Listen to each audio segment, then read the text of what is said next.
Good morning, coffee moaners. Good morning, good morning, good morning. How are we all? This grey and miserable day. I mean, I love miserable weather. I love it when it's grey, but not today. I don't know why. It's really grey today. It's like not rain. It's rainy rain. It's wet rain. It's grey. It's not even raining. It's just grey. There was even a news story. I saw a news story somewhere this morning, folks, just saying, why is the weather in the UK so grey? Maybe I should have, I didn't even realise it was bothering me. I usually love grey. I think I like cold. Do I like cold and sunny? I don't know if I like cold and grey. Morning, everyone. Sorry, having a moan about the weather. We're British. There you go. If you're new to the channel, welcome. Do subscribe. We do the news from our kitchen table as we're discussing it, as it affects us, as it kind of creeps into our lives, what we feel about it. So welcome. Good morning, everyone. If you're listening on podcast, the names you're going to hear me refer to are those in our live chat who all, you're right. Someone yesterday said, what's with the at? Is it an ampersand? Is that how you pronounce it? The ampersand before everyone's name. That's kind of new, isn't it? Good morning, everyone, though. Good morning, Janina, Gabrielle, Suzanne Fleming, Elizabeth Diamond, Daniel Maher, YouTube. Good morning. Good morning to you. Thank you, Tina Davis. Thank you. Got a fair few things to talk about. Least of all, Jay, is it Jay or Joy R3938? Israel has already violated the ceasefire. Part of Google's new changes. Thank you, MeTube. Christ, you're just a fizzing source of immediate info. I'm getting to wonder if you're AI, MeTube. Part of Google's new changes to meet EU requirements. Oh, that's good. Oh, fantastic. What? Curious. Do we all? Would it be funny if we all end up with our own ampersand just on our shoulder? And that's us. Morning, Christopher Cundall. Hope you're well. Hope you're well. Hope you're well. Thank you for the message, and I have replied. Morning, everyone, from a rather grey start here. So yes, it's miserable. It's grey. So let's get into some of the news. What are we going to talk about this morning? Well, not surprisingly, we're in a sort of fragile peace, are we? Or has the Gaza siege, do you classify 7 to 10 Palestinians being killed by the Israelis as breaking the ceasefire? Maybe. We're going to talk about the complications of maintaining the ceasefire. Israel is saying that they haven't been helped given all the hostages in time. That's a breach of the ceasefire agreement. They're letting in half the humanitarian aid they said they would through the Rafah crossing as a punishment. We're going to get into that. Donald Trump has fired furious rhetoric at Hamas saying, if you don't disarm, we'll disarm you. So it's febrile. There's stories of Hamas publicly executing collaborators, conspirators, those who potentially worked with the Israeli Defense Force and the Israeli regime. Brutal. So, for, again, the ordinary Palestinian on the street in Gaza, as it is for the ordinary Palestinian in the West Bank, it's not peaceful. Drones are droning overhead. So, when we talk about peace, when people kind of pull you up and go, well, don't be such a bar humbug, it's peaceful. See if that person telling you that it's peaceful would feel peaceful without a home, without relatives, with a drone over your head, and the prospect of potentially being shot if you walk just slightly out of a kind of prescribed area. So we're going to be talking about that. We're going to be also talking about the odd medal ceremony. Charlie Kirk's memorial. Oh God, I've just put my headphones on my coffee. Not a memorial, but it was the Presidential Medal of Freedom was being posthumously awarded to Charlie Kirk. We have some clips of Donald and Erica in the not the first time I've been mistaken for AI, says MeTube. We've got some clips of Erica and we've got some clips of Donald Trump. We're also going to talk about the incredibly curious front cover of the Time. Is it Time? No, Time magazine's front cover of Donald Trump. Apologies. I did say, I was just texting Dina before we went live saying, I feel, if I'm brutally honest, I'm incredibly depressed today. So I'm kind of hoping this chit chat with you guys will kind of elevate me out of it. But yeah, it's one of those days where, some days you just think, oh my God, I'm climbing up the longest set of stairs to get to the place I need to get to. So apologies for stumbling around some of those stories. Happy birthday, Sazzy. Happy birthday to you. Hope you have a lovely birthday, sweetie. I won't inflict a birthday song on you. So we're going to talk about Donald Trump, not happy about his Time magazine cover. We're going to show you the Time magazine cover. I also want to talk to you about a story that's totally unrelated to Donald Trump or Gaza, but it kind of, and it's totally coincidental that this story has landed, it's not in the title, alongside us obviously losing our cockapoo, Chi-Chi. And this is about the price of vets, the price of pet medication, the price of veterinary procedures, surgeries, scans, blood tests, all the rest of it. We have touched upon this in the past. We touched upon it when Chi-Chi was ill some 4 years ago. And it just strikes me that there's an area there that really needs to be looked at and focused on. And I think, again, is incredibly exploitative of people at times of need and connection and codependency on their pets. You know, it's a difficult time. Vets are so expensive, they are. You're absolutely right. So we've got lots of bits and bobs to kind of have a chat through. And I do also want to talk about something else that's also tangentially related to the whole anti-Semitism argument in this country. Something we've touched upon before, but the idea that the government wants to educate students at universities and in schools out of anti-Semitism, which in and of itself sounds like such a kind of just a very simple thing, but it becomes a little bit more complicated when you actually dig into it. So just one thing I just want to pop up first.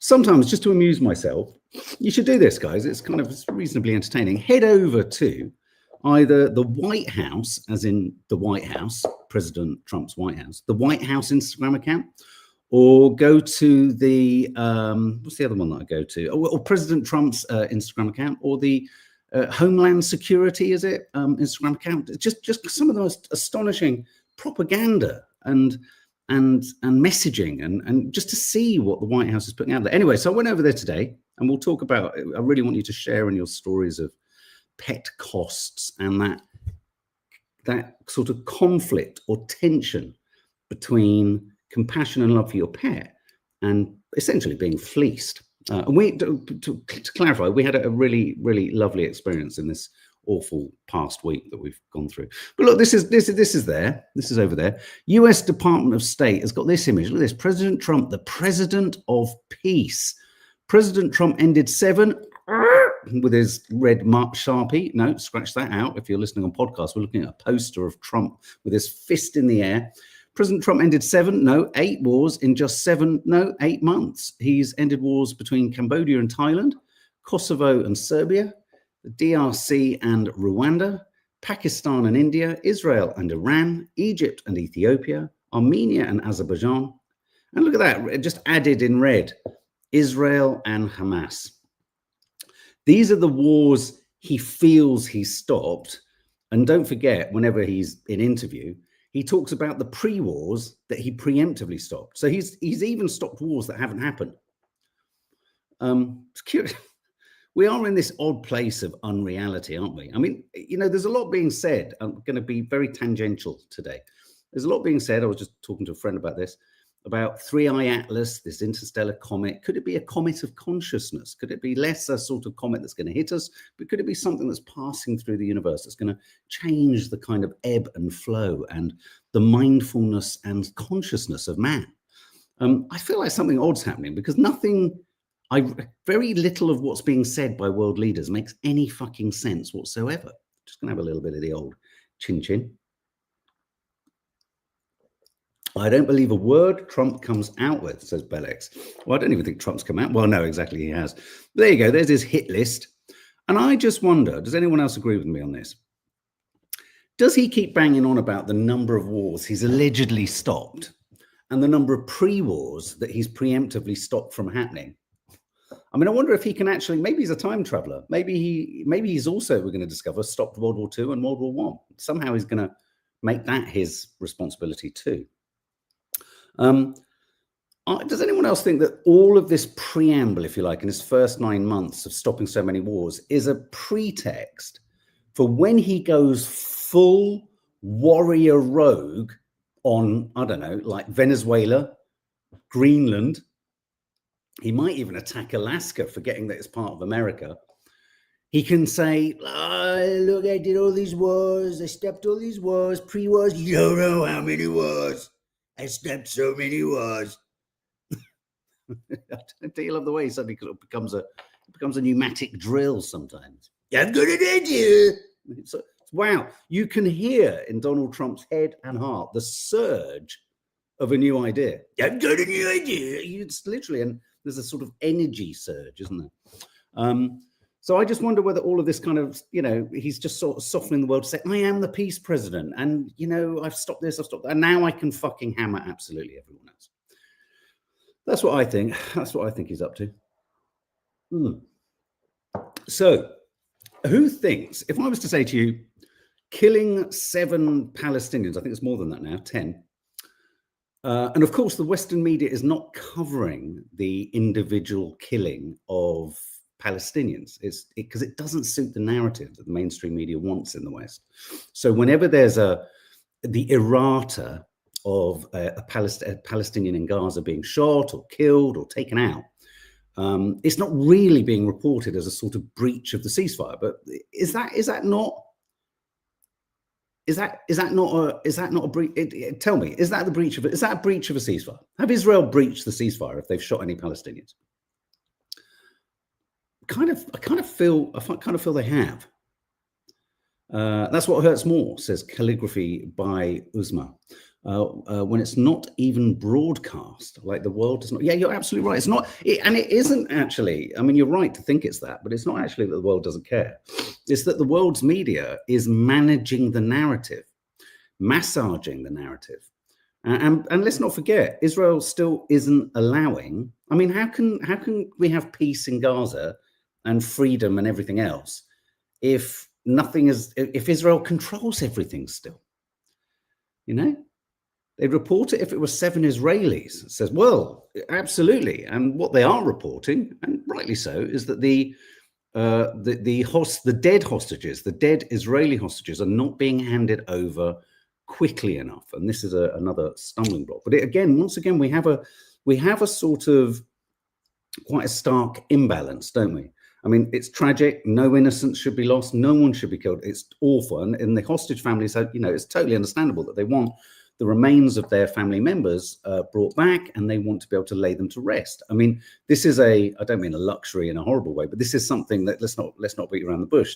Tens of thousands of Palestinians will never have the luxury of that. They will never have the ability, because many of them are just incinerated, destroyed, forgotten in mass graves, were just incinerated. Again, but isn't it interesting how the remains of dead Israeli hostages in a game of grisly sort of poker trumps, no pun intended, trumps a hand of living Palestinians who've just been killed. It's still, now what Hamas are saying is it's really hard, given the fact that Gaza is now a wasteland, to accurately or conveniently source those remains. And this is really quite horrendous kind of detail, but apparently, and it's interesting, and I think Cenk on the Young Turks found this detail somewhere online, that part of the peace deal was that Hamas would be given special dispensation and some actual support from Israel to locate those bodies, as in it's not an easy task to find the remains in such a war-torn, war-ravaged, desolate landscape. 55 million tons of rubble, says Farida. Yeah, your name's changed, your handle's changed. Of rubble in Gaza will take decades to shift. Who's paying for it? Absolutely. So it's not surprising that it's actually quite hard to find the hostages. I don't think this is necessarily Hamas playing fast and loose with the terms of the agreement. And I think it's even been baked into a sub-paragraph of the agreement that there needs to be time afforded to being able to do this. And and so equivalently, Israel have said that not getting the bodies across to Israel soon enough is the breach of the agreement there too. So it's all got very confusing, because also Donald Trump has indicated that the top brass, the Witkoffs, all his team have kind of had a discussion with Hamas and said, look, you can help manage the situation a little bit in the Gaza Strip, and then eventually we're going to have to ask you to put your arms down, because it's bedlam in there. There are gangs in there, Netanyahu's armed gangs. There are kind of resistance groups against Hamas. There are Israeli funded groups. There's a lot of kind of violence that isn't even necessarily denoted by Hamas fighting the IDF. Do you get what I mean? There's sort of proxy gang wars, turf wars are developing in the Gaza Strip. So that's where we're at in terms of breaching of ceasefires or not. So I'm just going to kind of bring you right up to date. And there's also talk. So yeah, one of the 4 bodies handed over by Hamas on Tuesday night was not a missing hostage, the Israeli military have said. As the country's far-right security minister, Ben Gvir, he's got to have piles, hasn't he? Ben Gvir, he's got to have piles. You don't have that amount of rage, and he's got to pay for it somewhere in that strange body of his. Anyway, so Ben Gvir is screaming that there should be a total halt on humanitarian aid until all the hostages' bodies are handed over. The 4 bodies that were released late on Tuesday evening, one of them has been discovered through DNA testing not to be that of one of the hostages. The ceasefire agreement requires Hamas to return 28 Israeli bodies in exchange for 360 Palestinians killed in the war. Hamas told mediators that it's lost 9 of them under the rubble caused by recent bombing. But the Israeli government has accused the organization of putting insufficient effort into recovering the dead. The government appears to have relented on their threats over the Rafah crossing, though. They were going to prevent all access to all humanitarian aid, but I think they're letting in half the aid that they'd agreed to. Speaking yesterday, Ben Gvir, Israel's answer to Gordon Ramsay, fused with a violent, aggressive, rabid pug. He's the security minister. He's a security minister who, despite having been convicted in 2007 of racist incitement and supporting groups on terrorism blacklists, he says that Hamas are playing games. So he says, enough with the disgrace. Moments after opening the crossings to hundreds of trucks, Hamas very quickly returned to its known methods to lie, to cheat, and to abuse families and the bodies. The Nazi terror understands only force, and the only way to deal with it is to erase it from the face of the earth. Ben Gvir then called on Netanyahu to issue a clear ultimatum to Hamas. If you do not immediately return all the bodies of our fallen, we will immediately halt all aid to the Strip. So you can see that Ben Gvir and you can see there's a healthy modicum of frustration that this ceasefire, you could argue, is holding out in a little bit, even though Israel's breached it, even though Israel are accusing Hamas of breaching it. Something's holding, and of course the thing that we're all worrying about is the ordinary lives of the Palestinians. Oh, here we go.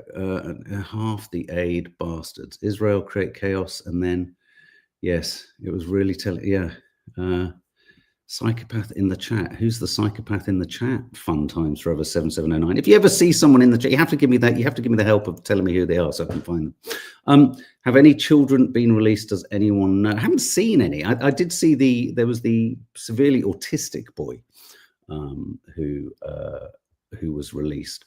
But look, I just want to pop this up. Jason Hickel, don't know who he is, but this is kind of an interesting comment. It's clear that with this ceasefire, Western governments and media want us all to let bygones be bygones. Never. Israel committed a genocide. We all witnessed the most obscene violence it's possible to imagine, and we need to see the perpetrators locked up. And And this is the idea that me and Nadia were talking about it yesterday, the idea that just be careful. The Western media, the Western governments, Shabana Mahmood, Home Secretary, Starmer, they really want us all to move on. Even though Netanyahu and Yoav Gallant are still wanted war criminals, even though a genocide has still plausibly been conducted and has definitively been conducted, according to the UN and most genocide scholars in the world, they want us to move on. They really want us to move on. They want everyone to give Israel a pass because they just are like, it's all too much, it's all too difficult, it's all too complicated. Yeah. Fun times forever, Zion spotted. Again, you got to give me the name. I don't know who they are. So yeah, I just think this is interesting. Never Israel. It's clear that the ceasefire, Western governments and media want us all to let bygones be bygones. That's it. Bygones be bygones. They just want us to move on, and we mustn't, and you mustn't. And it's not about being hurried. Well, hope, love, peace. It will be in the history books. I wouldn't guarantee that. Look at what's happening in America with the books that are being banned, the museums and the culture that's being controlled. Who were the people that were Bede ALA? The suggestion that the people that they were executing were collaborators with the Israeli forces. So again, it's horrendous. You know, I've seen the images, I've seen them. You know, we don't know who they are. We can't allow journalists still aren't allowed in there to verify anything. You know, the thing about letting journalists into the Gaza Strip, which is a curious part of Israel not letting them in, is, you know, the journalists would be able to report unfairnesses on both sides and bad behavior on both sides. But I guess Israel feels that the balance of bad behavior maybe pivots in one direction. I read it as Israel shouldn't have gone back on their agreement to resume the aid. Sorry. Okay. Francesca Albanese says this: if peace has really started and Gaza is no longer a combat zone, it means that international journalists surely can come in, and that the global Samud flotilla could resume its humanitarian convoys, right? Or is Israel still afraid of international observers? It's a good question, isn't it? Just let everyone in. Stop using this spurious. I mean, the oddest part of all of it is that so much of the Western media is already jaundiced and pivoted towards supporting Israel and trotting out Israeli propaganda that presumably and surely, what would Israel be worried about? They'll just, you know, yeah, go in there, Daily Telegraph, go and fucking report it. Do you get me? Oh, Mel, yes, next Israeli general election is next year. I wonder what will happen. I do. I wonder what will happen too.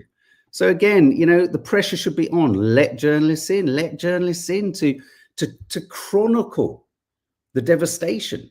And of course, the reason they don't want anyone, I mean, what should be happening now is, even before journalists, even before the whole hostage handing over and everything, is there used to be a protocol 10, 15 years ago, allow international, neutral, United Nations observer. I mean, the United Nations has gone completely quiet.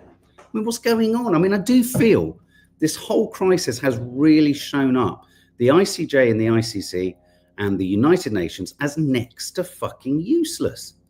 And they've become, in fact, they're not only next to useless, they've become quite dangerous to progressing an end to the genocide, because everyone keeps waiting for, if you like, a definitive thing to happen.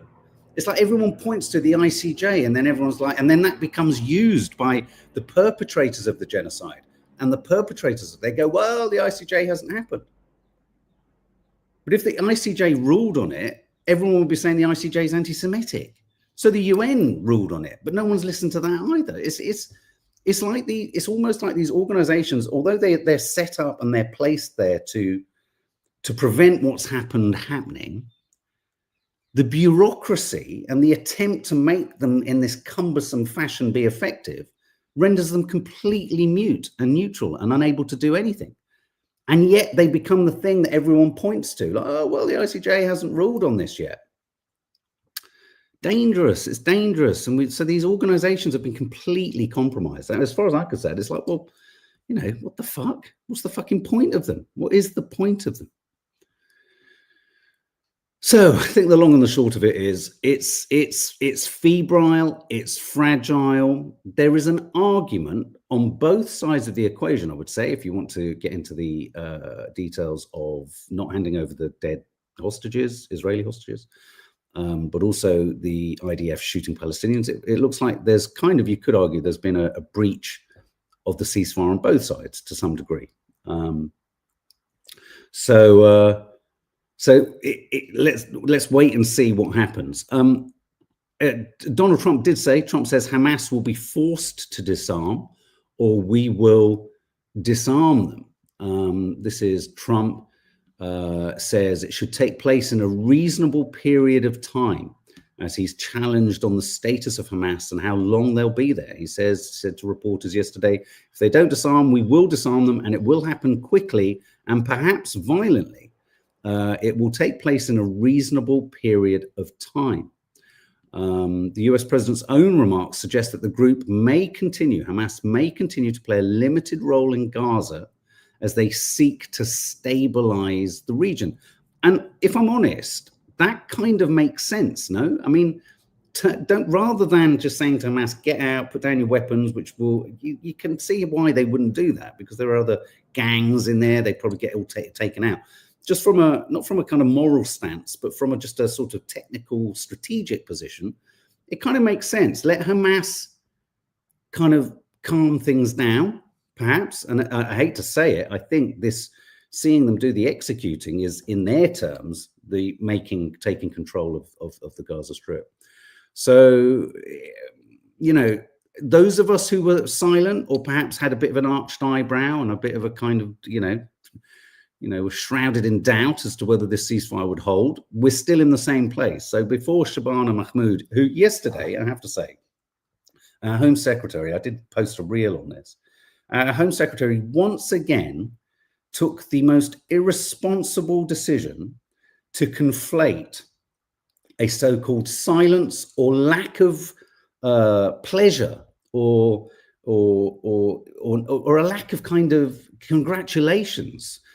She accused peace protesters, everyone who's been campaigning for Palestine, everyone campaigning against the genocide. She accused anyone who was supporting the Palestinian cause that if they weren't kind of cheering on this peace deal and this ceasefire, that they were somehow anti-Semitic. I mean, I can't quite fathom that this woman used to stand on podiums talking as though she understood the endemic, long-term historical occupation and oppression conducted by the Israeli government and regime against the Palestinians. How can you have that level of understanding and now have this level of total misunderstanding? It's just entirely flabbergasting that she keeps seeking that this Labour government. I mean, I know why. Supported by the Labour Friends of Israel, the purging of Jeremy Corbyn, the overreach in implementing and achieving anti-Semitism, but baked into that combating of anti-Semitism is a removal of the ability to be critical of Israel. Incredibly dangerous that you have a campaign such as the one, let me pop it up here, such as this one, the pro-Israel group that's going to get there's a debate on how much money they are going to get, actually. It could be between 1 and 7 million, from the UK government to identify anti-Semitism. This is Bridget Phillipson, our education minister, suggesting that, we need to kind of put students and teachers and people in universities educate them on anti-Semitism. But who's providing the teaching? Who's providing the teaching? Well, let's have a look. Who's providing the teaching? The British government is giving a £7 million funding package to a pro-Israel organisation to deliver anti-Semitism training in universities. The Union of Jewish Students has links with the World Zionist Organisation, which funds illegal Israeli settlements in the occupied West Bank and East Jerusalem. The UJS, at that point, the whole kit and caboodle of this should pause. Even our Labour government struggles with being able to say that the illegal settlers in the West Bank can do what they do. I mean, we've only sanctioned Ben-Gvir and Smotrich and settlers. How can they give money to an organisation, even if it is the Union of Jewish Students, with links to the World Zionist Organization and give them the remit of deciding what anti-Semitism is or not. You can't. There's this really curious idea.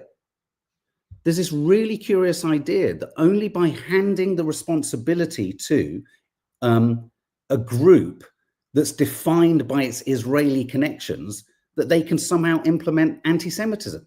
A fight against anti-Semitism.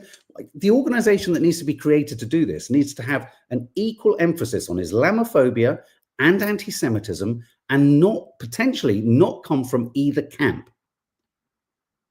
It's so, this I find so shocking and perturbing. And what is the role of journalism? I heard someone somewhere the other day say, oh no, the role of a journalist isn't to challenge. I think it was Emily Maitlis talking about Prince Andrew. The role of a journalist wasn't to doubt. Isn't the role of a journalist precisely to doubt what you're being told and what you're being sold? This should be the first question asked of Bridget Phillipson. That you saw the clip the other day we played with Trevor Phillips on Sky News. Not how are you going to do it, and then what way are you going to do it, and who's going to be doing it, and when are you going to do it? Hang on a minute. The organization you've got doing it has links with the World Zionist Organization, which funds illegal Israeli settlements. That's enough. That's enough to kick that organization out. They are not fit for purpose. They're compromised.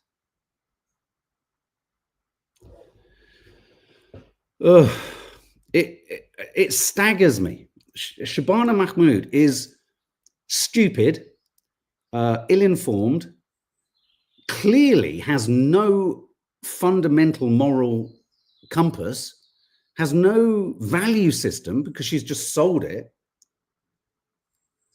Role of journalism is to expose and inform by asking questions. Yeah, absolutely. So you don't receive fucking press releases from anyone and just go, oh, this is the truth. The biggest quibble around, say, the Gaza Strip is, we are only getting the statistics on the ground from the Palestinian, media office run by Hamas.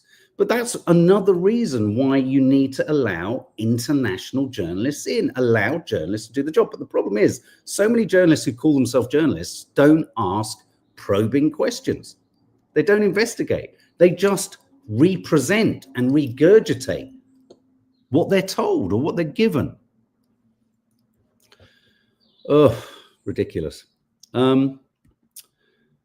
I just want to play a couple of clips here because, again, so the wonderful thing about what we try and do here on Coffee Moaning, and a lot of the mainstream media can't do this, a lot of independent media outlets don't do this, even on YouTube, is we try and find you bits and bobs that, come to us, we see them, we find them, and we think, oh, wow, that really summarizes this really well. So I've got a couple of clips here. One is Joe Rogan talking about the West Bank, I think. And the other one is Marjorie Taylor Greene, in interview with, is it Tim Dillon, the comedian who I think is very funny. But check these out. They're just quite thought-provoking. Right. Where just 2 weeks ago, a Christian village ceased to exist because settlers from New Jersey took all their houses. What happens next in the West Bank? From New Jersey? Yeah, there are a lot of synagogues in New York, New Jersey, Toronto that have these things called real estate seminars, where you can put your name on a list, and then they call you and say, hey, house just opened up over here in this Arab village that's not Arab anymore. Wow. Come take your house. Wow. You are stealing my house. And if I don't steal it, someone else is going to steal it. And 2 weeks ago, the village that the Israelis cleared out was one of the last remaining Christian villages.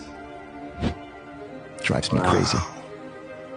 So, what do you think their overall strategy is? They eventually want to just take over all of Palestine. I think we should believe the Israelis when they tell us that they believe in greater Israel. So, Joe Rogan sort of sitting back and going, it's occupation. Real estate seminars. We've talked about this. We talked about this about a year and a half ago. Real estate auctions happening in Brooklyn, in New York, selling slices of land in the West Bank, pre-selling the Gaza Strip. What the fuck? It's grisly. And New Jersey settlers, just check out Louis Theroux's documentary. I think one of the main settlers he focuses on is from Texas, is he? What the fuck? This is insanity. It's occupation. It's genocide. It's ridiculous. Let's go to Marjorie Taylor Greene. Company was sold. Here's who bought it. Right. Here's one of their biggest donations is to a foreign country's military. TikTok just got sold. I do know. Okay. To Larry Ellison, who is the single largest private donor to the IDF Right. in the world. So just take that in. TikTok has been sold to Larry Ellison. We've talked about him a little bit, and I think we should do a little bit of a kind of possibly a pre-recorded upload, just focusing on Larry Ellison. He's going to own TikTok. He's the biggest, he's a billionaire, biggest donor to the IDF. So let me just, so they're talking about Larry Ellison, who runs a company called Oracle, and his son now owns Paramount. And Oracle, I mean, Mitri, you said it yonks ago, Oracle runs and is endemic within most of our security tech and military tech in this country. If you want to begin to understand, as Mitri has been saying for a long time, why we possibly feel we can't push back against Israel as hard as we'd like to, is because almost all of our military tech and security tech is endemically and inextricably entwined with Oracle and other tech firms that Israel has essentially control of. Well, he's getting control of TikTok. I would recommend most people leave TikTok if you're this way inclined. It's going to become like X, just a self kind of perpetuating echo chamber. So yeah, they're talking about Larry Ellison. So it's let's just go back to the beginning of it. Company was sold. Here's who bought it. Right. Here's one of their biggest donations is to a foreign country's military. TikTok just got sold. I do know. Okay. To Larry Ellison, who is the single largest private donor to the IDF Right. in the world. I just learned that recently as well. Yes. We'll do everything we can to support the country of Israel. It does seem interesting that the largest social media app in the world was recently bought by the largest donor to the IDF. To the Israeli military. To the Israeli military, Larry Ellison. His son recently purchased Paramount, which includes, CBS News.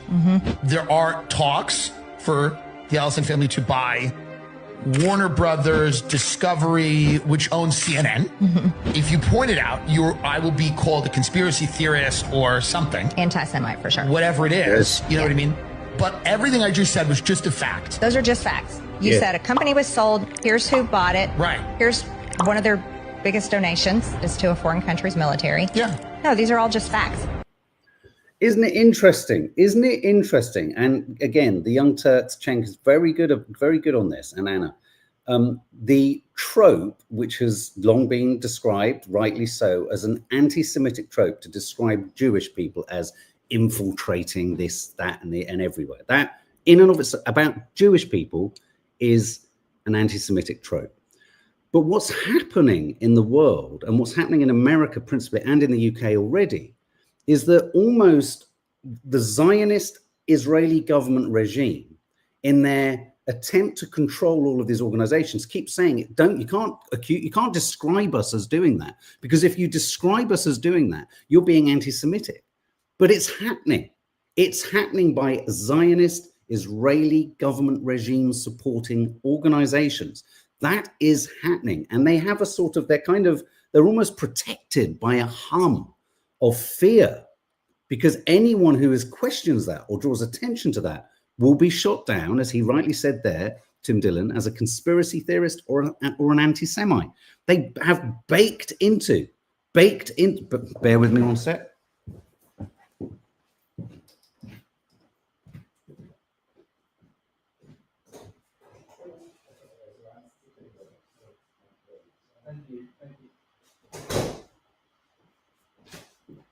Coming back. So they have baked into their kind of land grab of tech the self-defense, which is you can't criticize us because you're an anti-Semite or a conspiracy theorist. Very clever. It's very clever. But I think more and more people are seeing this. More and more people are conversant with the inherent contradiction between the two. Okay, moving on. I didn't realize we already hit 40 minutes. What do you, Mark? It's not long this. Sorry, I don't understand what that's all about. get rid of that. There's a lot of comments happening here where they don't make any sense, or maybe literally. How long before the Palestinian flag says Pat 67 Celt? Hi, mate. Or to chant Free Palestine is classed as anti-Semitic. I think there's already an attempt to do that. Whatever happens, we must make sure Labour or Tories never get in power again. Your party and Greens must unite. Yeah, God. Could YouTube be taken over? Absolutely. Currently, the tectonic moves in new media tend to appease the anger to delete what was ignited to this point. The question is why? Marie-Laurie, I kind of get the sense of what you're saying there. First, they came for Palestine, and then the rest of the biblical nations. This is takeover for Zionist Jews, the Mandy Musi. Ellison family is building a political influence as a service platform. Yeah, Larry Ellison very famously said, oh, you know, people will have to behave themselves in the future because we monitor everything they say. I mean, and people are quite happy just to drift towards this. Flags can't be classed as anti-Semitic as UK now recognises Palestine. Okay, let's move to the oddity of the Charlie Kirk Presidential Medal of Freedom event. Here's some images from the event. I've got some clips to play you. I mean, I think a lot of people, Erica has come in for a lot of kind of stick. I don't know what you guys think about it, for a sort of, I mean, I think we just don't understand Americans sometimes, maybe. A lot of people accusing her of being performative. I mean, she has lost her husband. I mean, you know, if we accept the narrative that we have been given, she's lost her husband, and this must be an incredible shock, but she is coming in for a bit of stick. I'm going to show some clips from it. Here we go. We're here to honor and remember a fearless warrior for liberty, beloved leader who galvanized the next generation like nobody I've ever seen before, and an American patriot of the deepest conviction, the finest quality and the highest caliber, the late, great Charlie Kirk. On September 10th, 2025, at age 31, Charlie Kirk was assassinated while addressing a group of students. The United States honors him as a martyr for truth and freedom.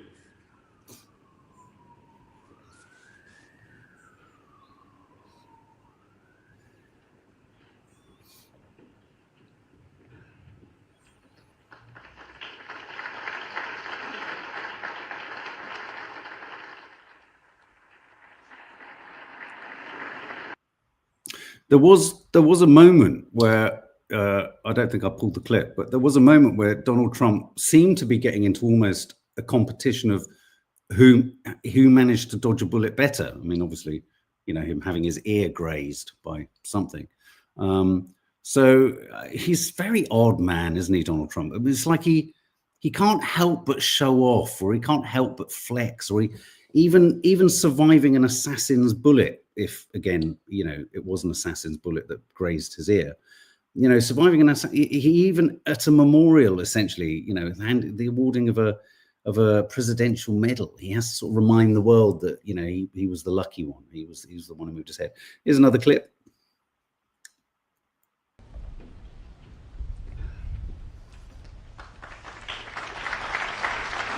And so, honestly, President Trump, I have spent 7.5 years trying to find the perfect birthday gift for Charlie.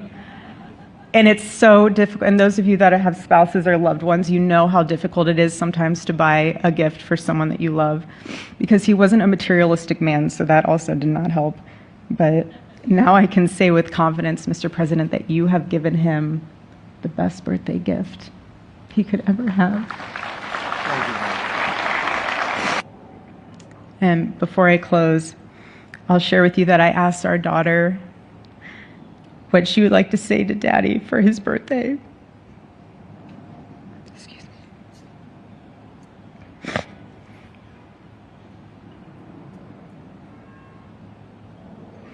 She said,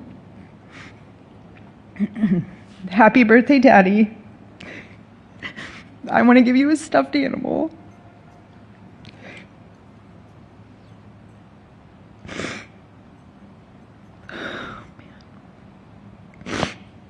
I want you to eat a cupcake with ice cream, and I want you to go have a birthday surprise. I love you," is what she said. It's interesting seeing, I mean, a lot of your comments there aren't, I mean, again, accepting the narrative as it's been presented to us. You know, she's lost her husband. I know some are trying to suggest it was an exploding device, that he's gone into hiding, and that could account for her being able to kind of move on. Some felt she'd moved on quite quickly. I mean, grief manifests in so many different ways. We have to accept that, and we stand by that, and one must never judge anyone.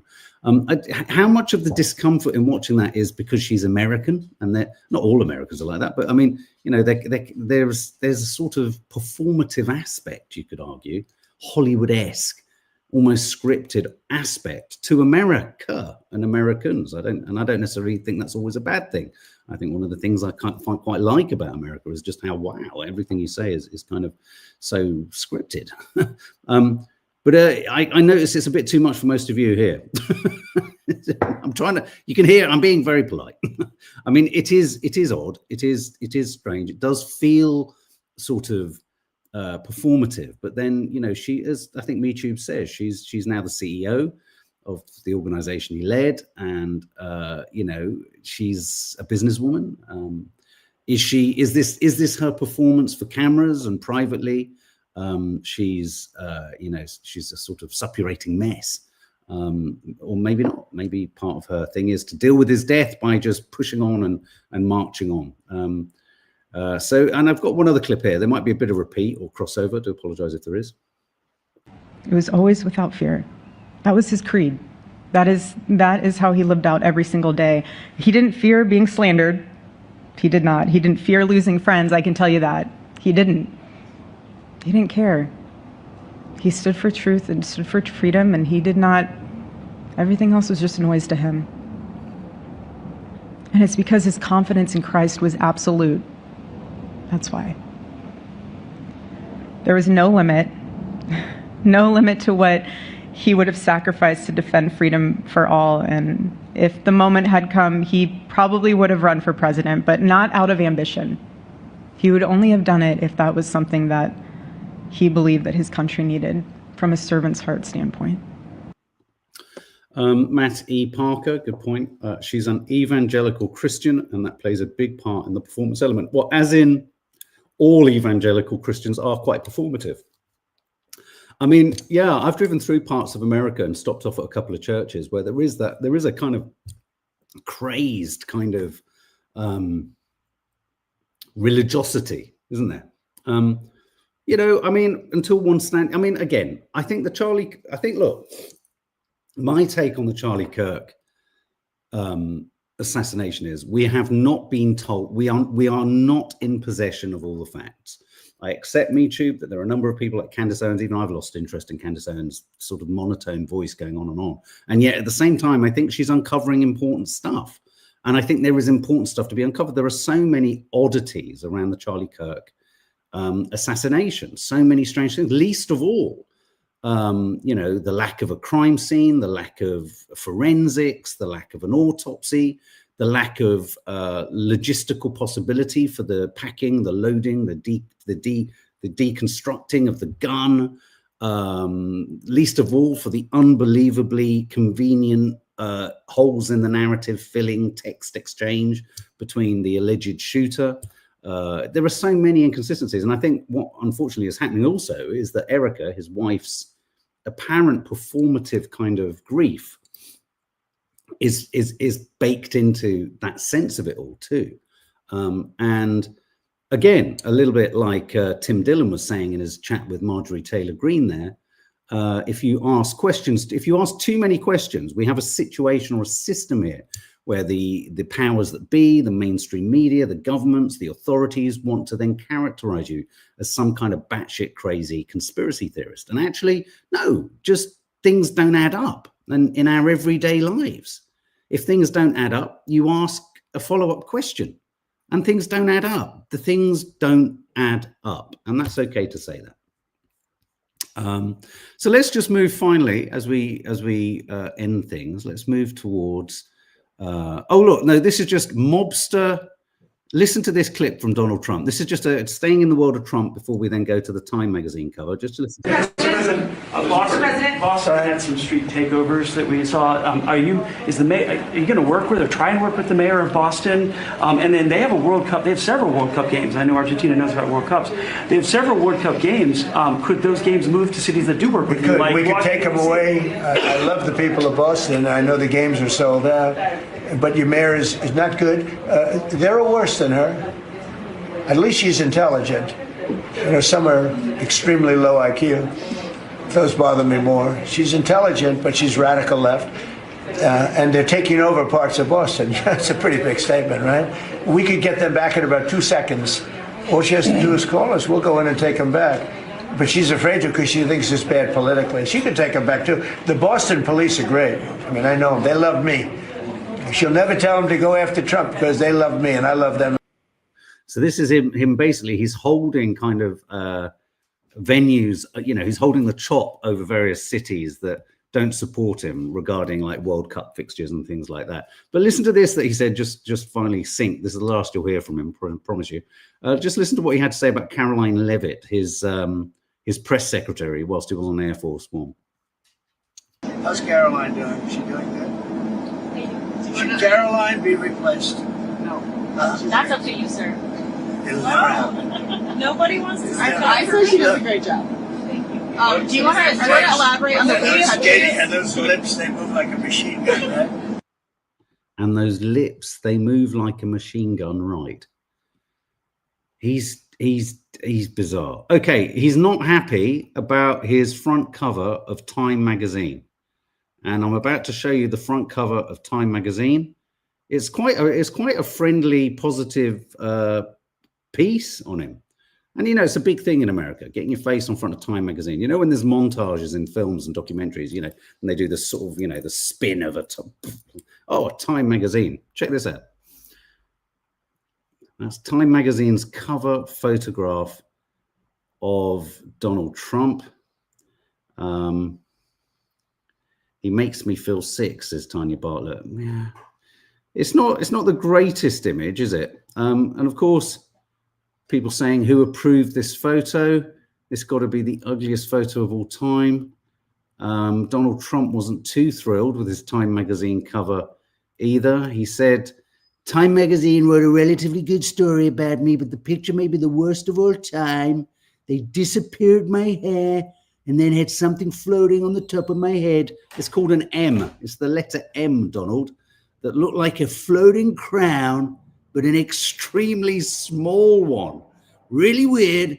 I never like taking pictures from underneath angle. Look at this. I never like taking pictures from underneath angles. But this is a super bad picture. Deserves to be called out. What are they doing and why? I mean, it is about as unflattering a photo as you could take or print of someone. Someone somewhere was up to something, but there is I just found this incredibly funny quote. Where is it? The worst of all photos. Listen to this quote. This quote. So he got the most unlikeliest kind of sympathy from the Russia's Ministry of Foreign Affairs. And Russia's Ministry of Foreign Affairs said this of the photo. You ready for it? This is quite funny. Maria Zakharova wrote on Telegram, "It's astonishing. A photograph reveals far more about those who selected it than about the person in it." Okay, so far so good. Only sick people obsessed with malice and hatred, and this is the bit that kind of made me chuckle, perhaps even perverts could have chosen such a photo. So the Russian Ministry of Foreign Affairs feels that a pervert has essentially turned Donald Trump's portrait into an image of what some are calling vagina chin. You just couldn't.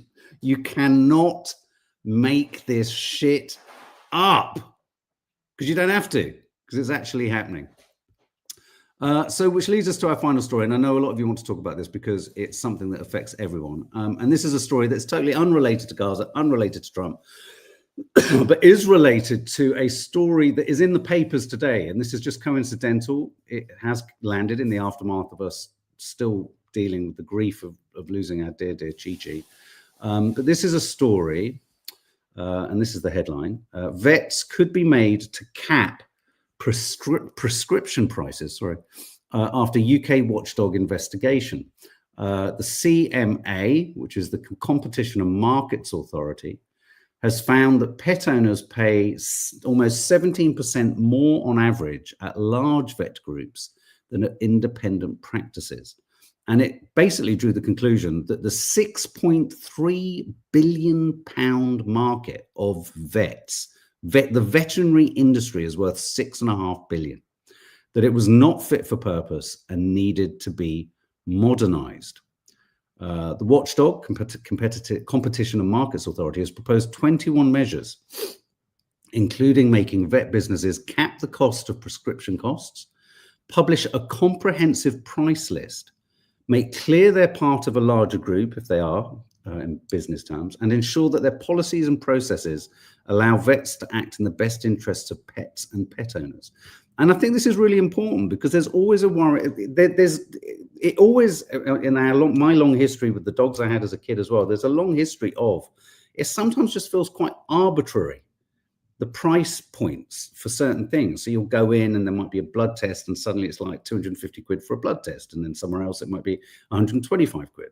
And what makes it really troubling and difficult, and when Chi-Chi, when our dog was ill 4 years ago, we ended up paying an enormous amount of money. I mean, a lot of it was covered by insurance, but insurance doesn't cover everything. And then if you ever make a claim on certain insurance policies, you can't make a claim again after that.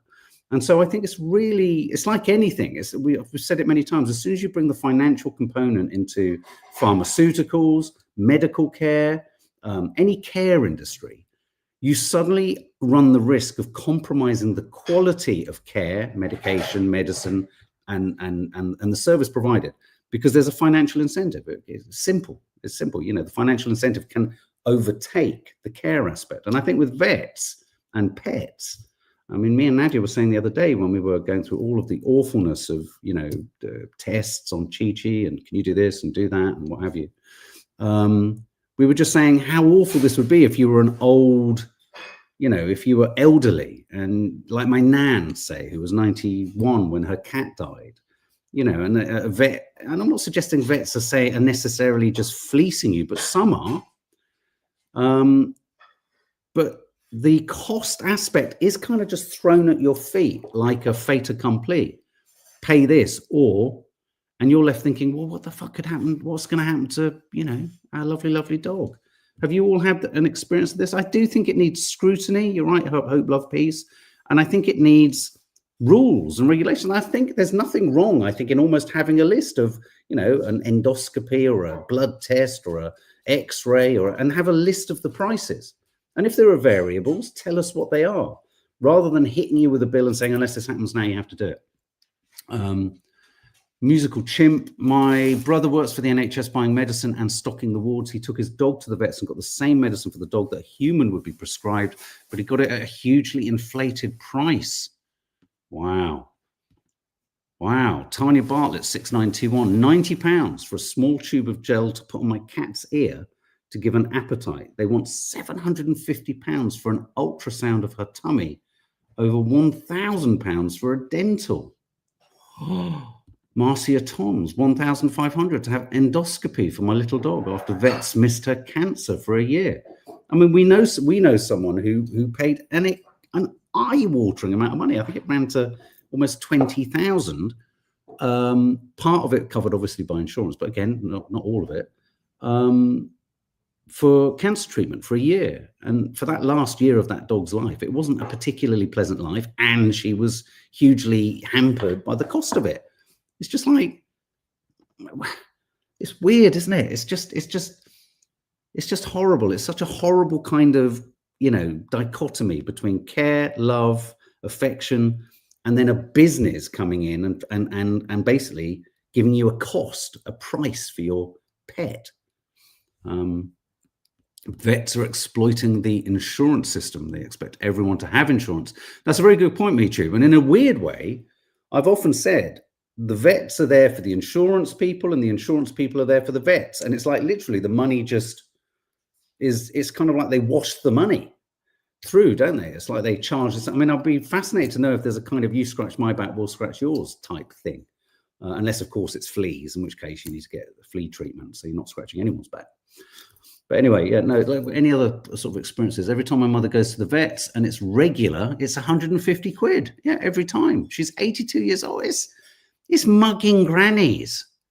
It is mugging grannies. And you're put in a position where it's like, oh, you're going to be the one going through the moral quandary. If you go, actually, guys, I can't afford £2,500 to keep this guinea pig alive. You know, obviously it's different. It's different when it's a dog and it's a member of the family and things like that. But I think you're right. I think the vets do lean on the idea that every insurance in place. In some insurance companies own the vet chains. You see, we did a film years ago about basically the dubious practices of pet food manufacturers. I think the same thing needs to be done about vets. Most vets are owned by corporations. A lot of what they prescribe you can get cheaper. Well, the reason the CMA looked into this was lots and lots of pet owners were saying that they could order a lot of the drugs online for half the price. It's a little bit similar. It's not entirely dissimilar to dentistry either, is it? Childcare ain't cheap either. It's all the same system of fleecing. Exactly. They want people to leave home, enter the world, because they start you at ground zero and then they start charging you for life. That's what you are. You're basically a chargeable item. Anyway, guys, thank you for all of your contributions, all of your comments. Thank you for distracting me from what felt like a very depressing morning.